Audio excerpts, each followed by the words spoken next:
So hi guys, here you have the Y6, Huawei Y6 Pro, which has 3GB RAM and 32GB ROM.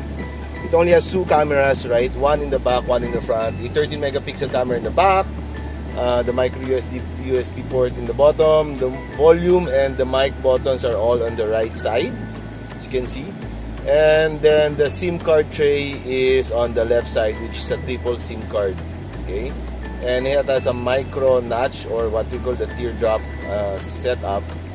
And as you can see there, we're gonna open the you see there, it is 32 gig. It uses 6GB already.